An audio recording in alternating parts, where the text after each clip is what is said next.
Hey, hey, how is everyone doing? I got on here because there was a shooting in DC, and I wanted to jump on here and kind of get into what actually occurred here. So give me a second. I'm going to share my screen. Looks like they may have caught whoever did it, but let's get into it. JD Vance just came on stage. He is spending time with the troops. We want to see his comments right off the top. Let's listen in. Beautiful Fort Campbell, Kentucky. And let me just say,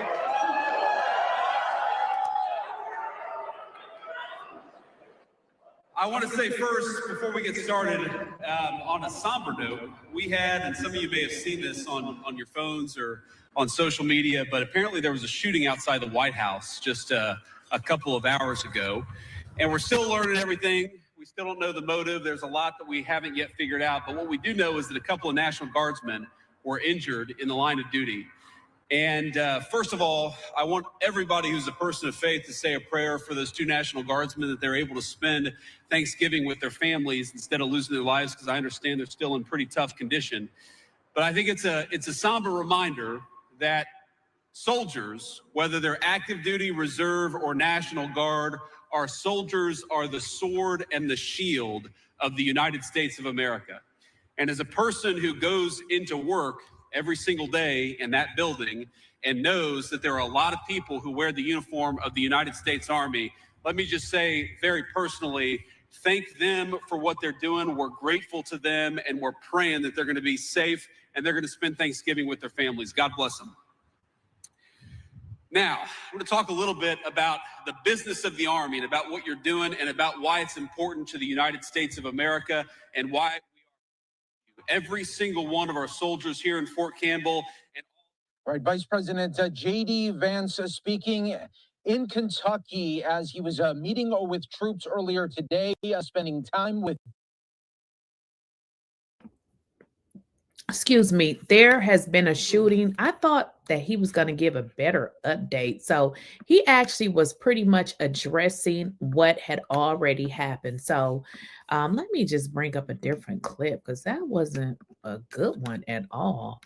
So there has been a shooting, y'all, and it's been all over the news. I'm going to get into this one. This is a better clip. Just give me a second here. This is a better clip that I found. Bring in our Jay and Brian, who's there on the scene. You have some other witnesses, I am told. Jay, I know our photographer, Chris Plater, Jay, was there on the scene getting pictures even of those National Guard members on the ground getting worked on by EMS. Let me know if we can talk to him. Tell me who you've been talking to. Who's with you, Jay? So we've got a number of eyewitnesses here lined up for you. One of them is Chris Kira. We're going to go to him in a moment. But first, I want to bring in Stacey Walters here, a Howard student who was in an Uber when you heard some of these shots. Howard alum. Yes. You were in an Uber when you heard some of the shots. Is that right? Yes. Walk us through. So you're in the car. You hear the shots. What happened? I was in the Uber. I heard boom, boom twice. I was looking at my cell phone, and the Uber driver said, "Why are all these people running?" So then I looked out the window, and it was little children. They looked probably about 5 years old on both sides of the street running, and adults. And whoever was supervising the children said, "Go, go, run." Then I heard someone yell, "Help, help," in the direction of the shooting. But I didn't see who yelled help. I don't know if it was the individual who was shot or someone yelling for help for the individual. We're on 17th Street Northwest. So I knew I wanted to research later. So I asked the Uber driver, what's the cross street? But he didn't know. And I was just at lunch going to go to the dry cleaners. And then the guards, I don't know if they're guards, Secret Service, but their uniform definitely looked government level, said, you have to turn around. You have to turn around. And that was around 2:15 p.m. Stacey, compared to where we are now, right, using this as our place, where were you approximately when you heard these shots? That's the thing. I never paid attention. We were turning on to 17th Street. Okay. Because that's why I even asked the driver. So you were down the street, turning onto this street.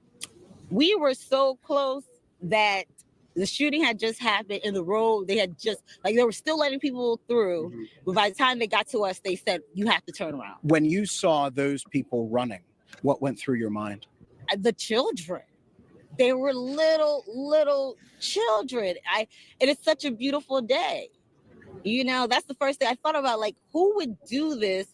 It's getting ready to be the holidays, and so many children. They just weren't on one side of the road. They were on both sides of the road. Little children running.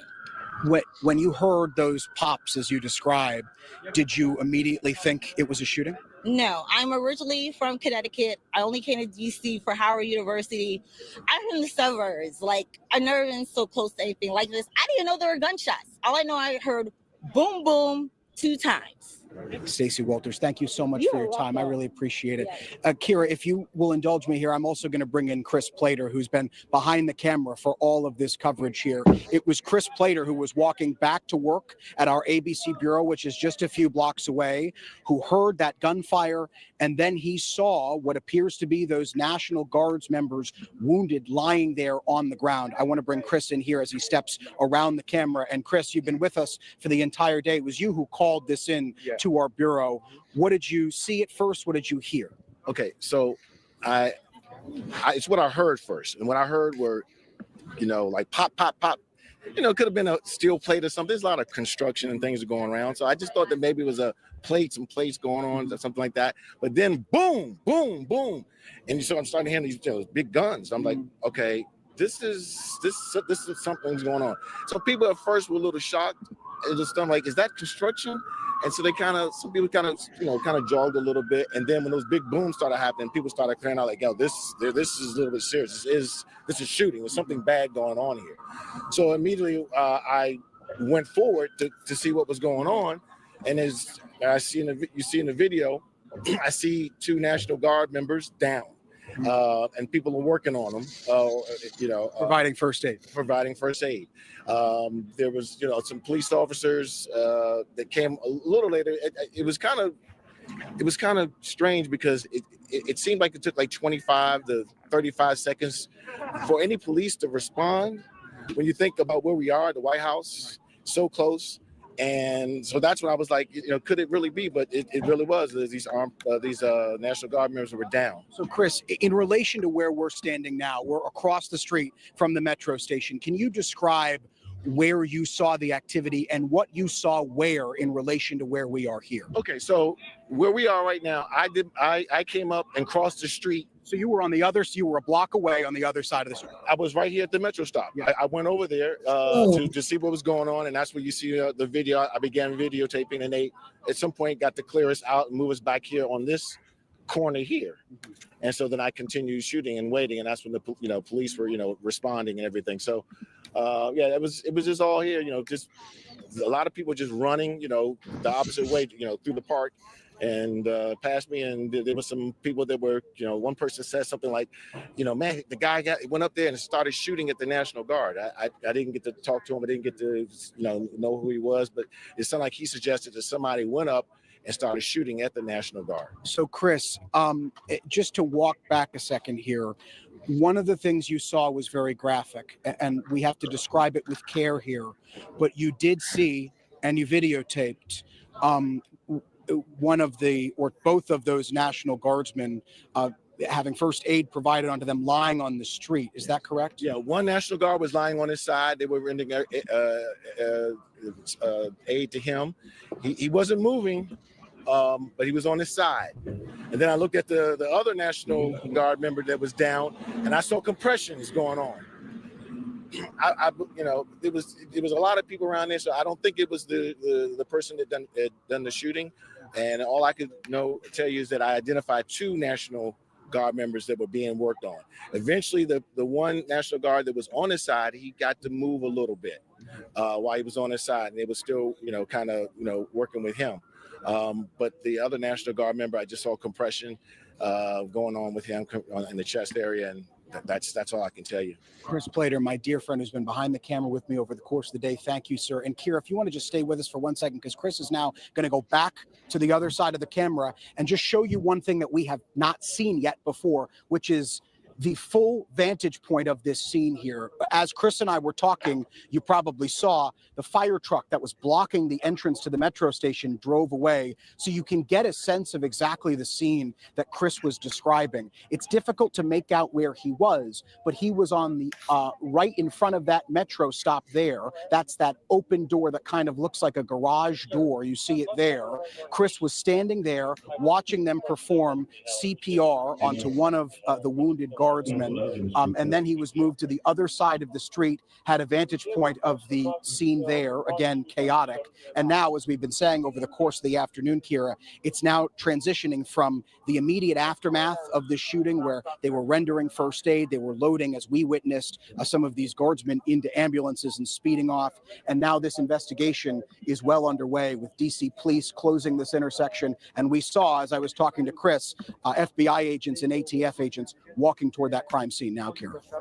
All right, Jay. It's incredible, the live pictures and the details that you are bringing us. Thank you so much to Chris. It looks like there's some officers behind you that might be able to give you some information. We're going to stay close with you. But now, apparently, the President of the United States has put a statement out on Truth Social saying, without a doubt, whoever did this is going to pay a very steep price.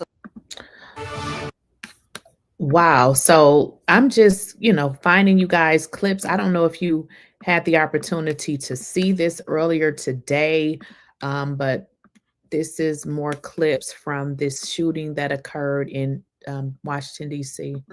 Joined with FBI Director Kash Patel. Let's listen right now on Live Now.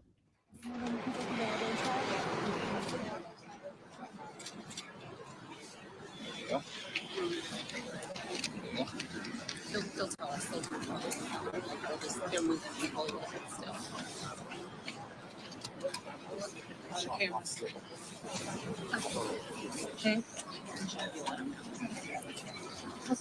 Are we ready?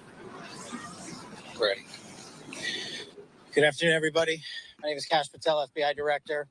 We're here to brief you on the tragic events that happened today at approximately 2:15 local time in Washington, D.C., where two of our brave members of the National Guard and the Department of War were brazenly attacked in a horrendous act of violence. They were shot. They're in critical condition. As you can see behind me, we have assembled the full force of both the federal and state and local law enforcement agencies to bring bear all of our resources to make sure we find the perpetrators responsible for this heinous act. And make no mistake, they will be brought to justice.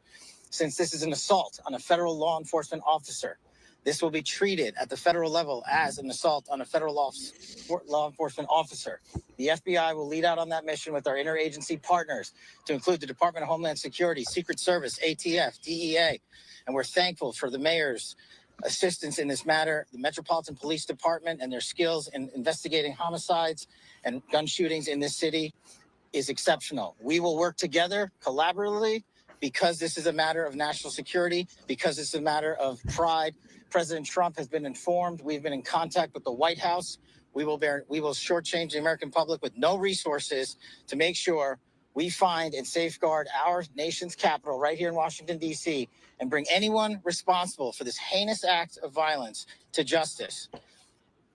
I would lastly like to add to the American public and the world, please send your prayers to those brave warriors who are in critical condition and their families. They are here serving our country. They are here protecting everyday Americans and citizens around the world in our nation's capital. They are the heroes of this day, and we must remember them on this day and every day, and their families and the sacrifice they have made. I will now turn it over to Chief Carroll of the Metropolitan Police Department. Thank you. Good afternoon, everyone. My name is Jeff Carroll. I'm the Executive Assistant Chief here at the Metropolitan Police Department. At approximately 2:15 this afternoon, members of the DC National Guard were on high visibility patrols in the area of 17th and I Street Northwest when a suspect came around the corner, raised his arm with a firearm and discharged it at the National Guard members. The National Guard members, there were other members that were in the area. They were able to, after some back and forth, able to subdue the individual and bring them into custody. Within moments, members of law enforcement in the area were also able to assist and bring that individual into custody. At this time, as the director mentioned, the National Guard members are being treated at a local hospital. DC Fire and EMS responded to the scene. to provide first aid for those individuals and transport them to a local hospital. The suspect in this case was also transported for treatment at a local hospital. Madam Mayor. Thank you. I'm Muriel Bowser. I'm the mayor of Washington, D.C., and I, too, want to send my thoughts and prayers to the families of the guardsmen and to the guardsmen who are in critical condition in a local hospital. I am joined by members and leadership from the D.C. National Guard, from the West Virginia National Guard, United States Secret Service, Deputy Mayor Pia, Fire Chief Donnelly, and Metro's General Manager Randy Clark. And we join with the FBI Director in ensuring that MPD investigates, the U.S. Attorney prosecutes this case to the fullest extent of the law. I've had the opportunity to brief U.S. Attorney General Pam Bondi, who was speaking to the president when I called, as well as the United States Attorney Pirro, who assured me that this case will have her office's complete attention. Mayor, was there any other suspect? Chief. Sure. So no, at this time, there's no indication that there was any other suspect. The one suspect that was involved in this incident, they were shot during the interaction and they were transported to the hospital for treatment. Mayor, does this validate the need for the National Guard here in D.C.? What we know, Andrea, is that this is a targeted shooting. One individual who appeared to target these guardsmen, that individual has been taken into custody. Mayor, can you tell us any more details on the condition of the two National Guardsmen and whether or not anyone else was injured? And a quick question follow-up for the FBI Director. You said that we'll make sure we find the perpetrators for this act. So just to clarify, the person believed to be responsible is in custody and there are no other suspects. Sure. So I can start out again, Chief Carroll from MPD. So both the individuals, the guard members, they are in critical condition in a local hospital at this time being treated. At this point, we have no other suspects. We have reviewed video from the area. It appears, like I said, to be a lone gunman that raised the firearm and ambushed these members of the National Guard. And he was quickly taken into custody by other National Guard members and law enforcement members. You got any sense of motive? No, at this time, obviously, we're very in the preliminary stages of investigation. There's a lot of things, a lot of agents that are here from various federal agencies, law enforcement agencies. We have the full power of the FBI and our federal partners here in the task force. So we're looking at all those different aspects, but we don't have any motive.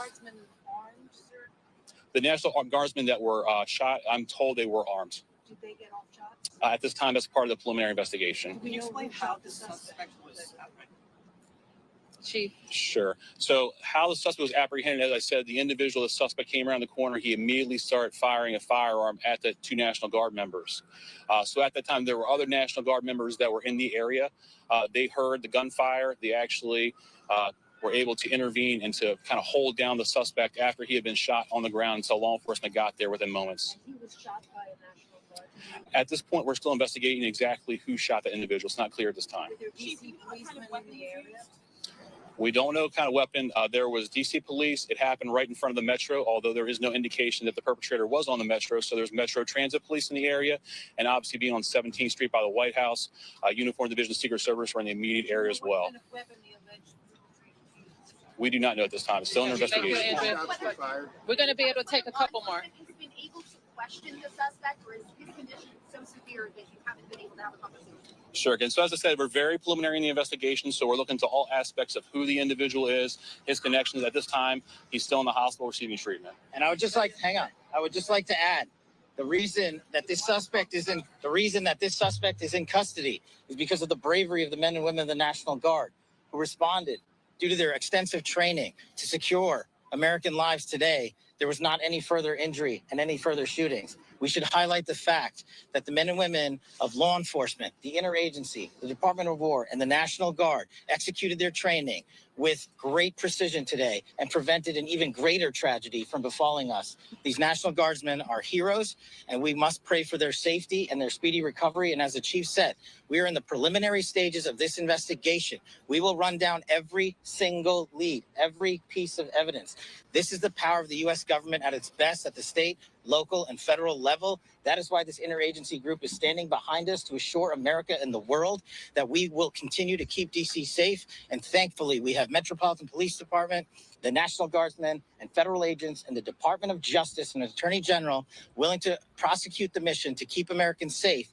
And President Trump has rightly stated that this. Oh, shut the hell up. I wish he would just shut the F up. Like, seriously. I don't know if you guys been following what's going on, but he is about to lose his job. So let's just pivot from here because nobody wants to hear from him, moron. So they are still, like I said, investigating this. And Maurice Dubois are off tonight. I'm Jerika Duncan. On the eve of a national holiday, we begin with a national tragedy. 2 members of the West Virginia National Guard on crime-fighting duty in Washington, D.C., were shot and critically wounded today. They were ambushed just blocks away from the White House. CBS News captured the immediate aftermath of the shooting right there. A suspect was wounded and taken into custody and is now in the hospital.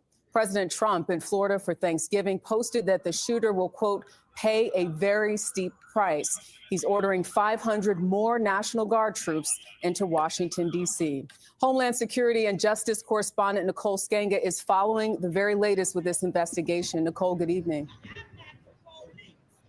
Good evening, Jerika. The shooting took place just 2 blocks north of the White House while the president was in Florida to celebrate the Thanksgiving holiday. U.S. officials tell CBS News this was a targeted attack. A horrific scene in broad daylight in downtown Washington this afternoon. 2 National Guard members lying on the ground, shot in what officials describe as an ambush-style attack. Cell phone video shot from above show the moments just after the shooting happened, with first responders on the scene immediately. The suspect came around the corner, raised his arm with a firearm, and discharged it at the National Guard members. The National Guard members, there were other members that were in the area. They were able to, after some back and forth, able to subdue the individual and bring him into custody. Law enforcement sources say there were 10 to 15 shots fired. The suspect was shot 4 times and remains in critical condition. The 2 Guard members, also in critical condition, were part of the West Virginia National Guard, the governor said. Our prayers are with these brave service members, their families, and the entire Guard community. President Trump called the suspect an animal who will pay a steep price. And according to Secretary of Defense Pete Hegseth, called for 500 more National Guard members to be deployed inside the city. That will only stiffen our resolve. We will never back down. We will secure our capital. We will secure our cities. In fact, this happened just steps away from the White House. It will not stand. Over 2,100 National Guard members have been on duty in Washington since the president ordered the deployment in August. Please send your prayers to those brave warriors who are in critical condition and their families. They are here serving our country. They are here protecting everyday Americans and citizens around the world in our nation's capital. They are the heroes of this day. Tonight, law enforcement officials say they still don't have a motive for the shooting. The suspect can be seen here being loaded into an ambulance. And at this time, U.S. officials say there's no indication that any other suspects were involved. Jerika? Yeah, still so much to learn. Nicole Sganga, thank you. The nation. Y'all, what is the world coming to? Like right before the holidays, this is what's going on. Like, it just seems like nobody is safe. Like, what in the hell is going on? Well, Donald Trump is now deploying more of National Guard to. This is just too much. This is too much. Can we go back to when we didn't have to deal with this shit? Alert. FBI Director Kash Patel just announcing moments ago that 2 National Guard members were shot in Washington, D.C., and they're both in critical condition. It happened about a mile from the White House. The FBI director saying that this is being treated as an assault on an officer. The suspect is in custody. Let's go right to Mark Meredith. Oh, okay. We're waiting for Mark. So we're going. Yeah, I'll probably be there in a second. Yeah. Scrambling all day. Okay. But it looks like there's one gunman coming around the corner. It seems as though they knew exactly. Seeming so he knows exactly what he was doing, Jessica. Absolutely. We have Mark now. So, Mark, when you're ready.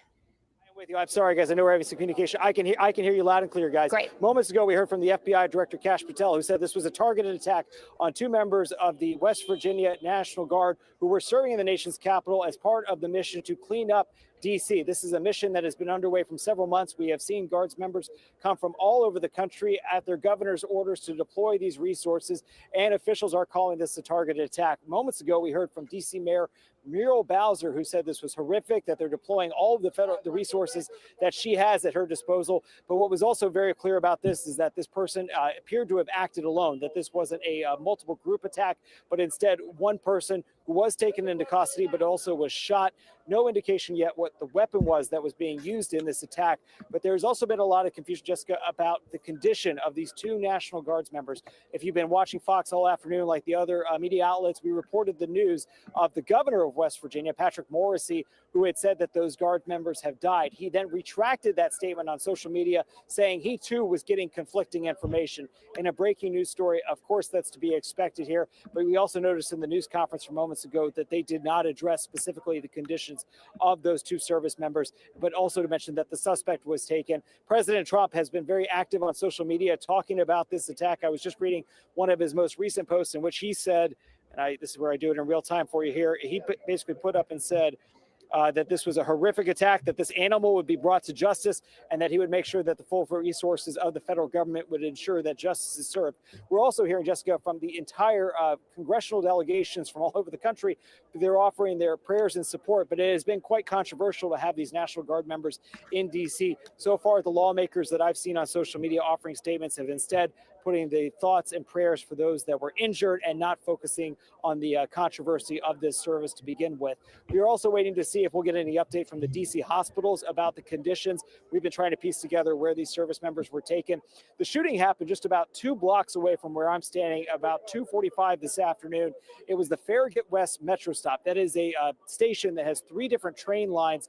Normally on a weekday, you can imagine right near the White House, it would be packed, but because it's a holiday, foot traffic was not nearly as crowded. But there were people who witnessed this, and also from the buildings above. I heard from a source who was able to send me some of the photos from what they could see from their vantage point from up high, and all you could see was a sea of shattered glass because of the amount of gunfire that was exchanged, not only between this gunman who took down these 2 service members, but also the responding officers, the responding National Guard members that were able to get this person into custody. In terms of motive, we do not know yet, except again that they're calling this targeted. They are making it indicative that this was not something that was completely random, but we don't have that motive yet or an idea of what necessarily all the charges that person will eventually face if and when they get out of the hospital. Jessica? Yes, so we have some sound from J.D. Vance from a little while ago that I'd love to play. It's a somber reminder that soldiers, whether they're active duty, reserve, or National Guard, our soldiers are the sword and the shield of the United States of America. And as a person who goes into work every single day in that building and knows that there are a lot of people who wear the uniform of the United States Army, let me just say very personally, thank them for what they're doing. We're grateful to them, and we're praying that they're going to be safe and they're going to spend Thanksgiving with their families. God bless them. So that was exactly the right sentiment. It was good to hear from the vice president, and you see that being echoed from members of both parties and the various delegations. Mark, what did you make of what J.D. Vance said? Absolutely. The vice president taking time as he was actually on the ground at Fort Campbell, Kentucky, to thank service members for what they're doing, taking the chance to pay his respects and thanks to those service members that are out there. And Jessica, I think the other caveat to all this is that this is not going to deter the Trump administration, they say, from continuing this mission of trying to clean up and send a message that the nation's capital will be protected. Secretary Hegseth saying today that they're going to send even more resources to make sure that people know that D.C. is going to be cleaned up and that these attacks on service members will not be tolerated. How quickly we'll see those additional deployments, we just don't know yet. D.C.'s Mayor Muriel Bowser, who we heard from at the news conference, has had to walk a fine line here from supporting cleaning up the effort to clean up D.C., but also whether or not people will actually want to see the National Guard troops on the streets of D.C. She just announced yesterday, Jessica, she's not even going to run for re-election. It's been quite a controversial year here in D.C., but across the aisle from House members, senators, we are seeing thoughts and prayers pour in for these people that have put their lives on the lines to protect the nation's capital. So, Jessica. Mark, let me ask you, when you walk around D.C., is it pretty understood where the cops are, Border Patrol agents, and where the National Guard is? For example, do they have similar assignments, or are they just randomly Brian, walking I beats? spot the National Guard all throughout DC. You'll also see them wearing HSI vests, like high security incident, people that you could tell are directed just to help out with this federal mission. I saw them last time I saw them was on Sunday evening. I live near H Street, which is kind of a popular corridor here in DC. Around 5 o'clock, I saw 3 of them walking. I even thanked them for their service because there's been all these questions about how long this will go on for. They're away from their families on a holiday weekend. But you do, if you are in a high traffic area of DC, H Street, metro stations, Union Station, which is our big train station here, you will see them. Right when the deployments happened, we saw a number of protests. We saw a very small amount of people that would say they were going to bang pots and pans and say, we don't want you here. I haven't seen that lately. Instead, DC residents, and again, I am one of them, have come to terms to accept that these people are here to do a job to protect the rest of us. And obviously, these people are not going to be going away anytime soon. Whether we see additional changes to their security posture, do we see, Brian, people with more weapons? We don't know yet, but they're going to see a surge of additional troops coming from, I imagine, not just West Virginia, but all across the country. Brian. Yes, 500 more. Yep. Mark, thank you so much. Appreciate it. You bet. So we want to take this around the table. A truly heartbreaking day, and hopeful that the 2 National Guard members who are in critical condition are going to make it through. We have Thanksgiving tomorrow really puts all of this in perspective. They're supposed to be at home with their families.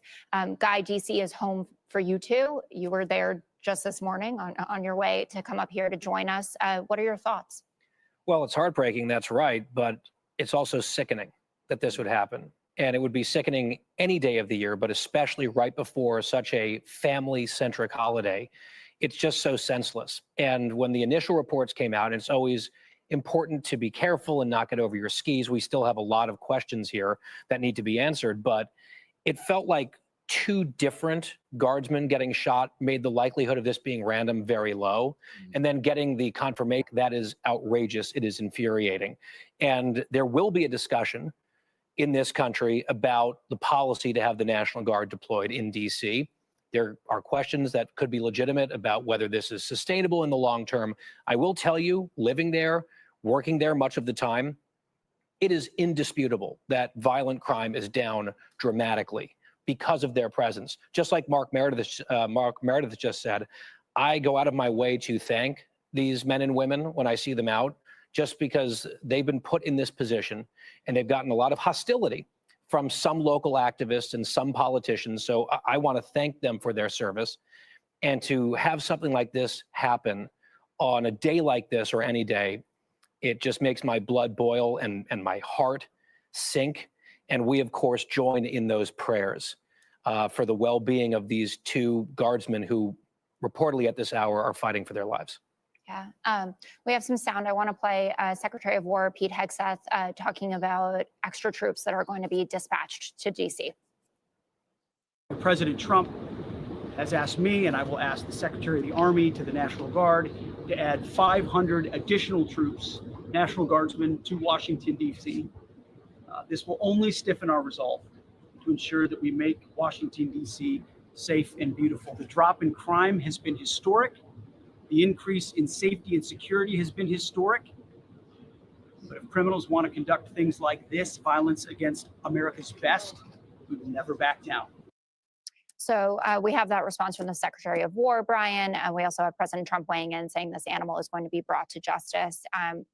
Rapidly developing story, but what are your thoughts right now? Well, number one, out of the Border Patrol they could target, out of the cops they could target, out of ICE they could target. They targeted the most well-armored law enforcement officials you can, and that is the National Guard. So I've never seen a National Guard person without a vest on. You know, they look like they're armored up. That's what's the criticism from some saying, well, I don't want that look on my streets. I mean, we don't know what happened, but if these guardsmen are able to survive, maybe it's because they were wearing those vests and were armored up. The other thing is, as this guy comes around the corner by all descriptions, he was looking for the National Guard. My point to Mark was, did you notice there a certain area in which they patrol, you might know, Guy, where if a gunman said, I want to go after the National Guard, this is the time to do it. Metro. Because, yeah, the Metro. So you know where the National Guard is and where they're not. So he comes around a corner to shoot 2 National Guardsmen, and there was enough around to quickly neutralize that person if some of the video that we just saw is correct. But overall, I just asked the Brain Room and just about what has happened over the last 4 months since in major cities, the National Guard has been put into play along with the Border Patrol and ICE. And there's an increase in assaults on these agents up 1,115%. And you have these politicians saying they're the bad guys and National Guard doesn't belong here. So anyone on the edge, anyone unbalanced, anyone who feels as though they are getting hurt by this, by having security, I know it's mind-boggling, this is the time to act. On some weird, twisted level, this guy probably feels like he's a hero. Yeah. Hopefully we'll find out more about what the exact motive was. We do know that it was targeted, obviously. And Brian brings up the kind of political debate that's been going on around dispatching the National Guard to American cities. The DC case is different, though, because Donald Trump is actually in charge of DC versus a Chicago or a Los Angeles. But Lisa, how do you see the political debate at this moment? And where do you think it goes from here? Because I would imagine at just the time when we need the temperature to come down, it's about to get a lot hotter in here. Yeah, I mean, I think we're all sick to our stomachs right now. Right before Thanksgiving, I pray for these guardsmen that they survive. I pray for their families right now, who are probably hoping to, maybe see them tomorrow for Thanksgiving. And now they're fighting for their lives. I mean, look, the whole reason President Trump federalized the DC police and deployed the National Guard was because we saw a series of high-profile crime incidents in Washington, D.C. 2 Israeli embassy staffers executed in cold blood. You had a congressional intern murdered. You had a Democrat member of Congress, an armed carjacking that happened to him. Senator Rand Paul had a staffer who was stabbed. So that's why President Trump ended up federalizing the DC police and also deploying the National Guard. But it's also soft on crime policies that have been led by Democrats in places like Washington, D.C. And I'm sorry, but I'm angry because I'm tired of those enforcing law enforcement having targets on their backs. And you can go back to Ferguson in 2014 with the whole hands up, don't shoot lie with Michael Brown that, by the way, President Obama helped push, that sort of appended our criminal justice system that turned criminals into victims, victims into criminals. And then that same playbook got extended to ICE agents and Border Patrol as well. They were called the Gestapo. And then now some of these officers and agents have bounties on their head. Secretary Noem has told us to be kidnapped or to be murdered as well. We saw attacks and attempted assassination in Dallas. And I'm sad because we're being told now that this was a targeted attack against the National Guardsmen. So now is that same narrative being applied to our National Guardsmen as well? So I'm sorry, it's disgusting. We do need to tone down the temperature, but we also need to be honest, and we need to stop, or those on the left need to stop putting a target on the people who put on. People like her irritate me. The left, the right. Ladies, shut up. It is mental people out here that do all kinds of things. This is not a right or a left. I'm so sick of these ignorant people. First of all, if we didn't have an ignorant felon president that was in the White House spewing hate, perhaps, just maybe, we wouldn't be dealing with all of this. Let's kind of like use our common sense. I know a lot of these people don't have common sense, but am I the only one that's sick of this left, right shit? I mean, it's exhausting. It's very exhausting. But they're saying that this possibly happened from a window. Look at this right here. They're saying that the suspect could have shot from a window. Shot from an office building from an upper window. You can see the glass is broken out. You can see what believes to be police officers struggling with someone, and also what could be a victim. You know what, we just don't know. You can clearly see the broken glass there that probably was shattered as a result of the shooting. Again, this. But definitely looks like National Guardsmen involved, Absolutely. Perhaps transit police, even a citizen just in plain clothes responding to the scene. And, we don't want to get into too much detail. It just looks like somebody is helping either the victims. It looks very much like it looks like you can see one victim down in camouflage. And then I believe we're seeing all those officers on top, it looks like that's where that's very much looks to me like they're putting that person in cuffs. This was clearly shot from an office building, from an upper window. You can see the glass is broken out. You can see what believes to be police officers struggling with someone. And also what could be a victim. You know what, we just don't know. You can clearly see the broken glass there that probably was shattered as a result of the shooting. Again, this. But definitely looks like National Guardsmen involved, Absolutely. perhaps transit police, even. Well, guys, so from what they're saying, it looks like these guys are in critical condition. So hopefully, you know, send a prayer to them. Hopefully they survive. I mean, it's the day before Thanksgiving. This is extremely, extremely sad. I just wanted to jump on here. They haven't really said much, or I haven't really seen much more with regards to the guards that were, you know, injured and taken to the hospital. But it seems like, you know, that they're going to send more troops out there. So hopefully, you know, this is really sad. So y'all need to pray wherever you go. It seems like this entire country is, everything is just crazy. So be safe. And I'll see y'all later.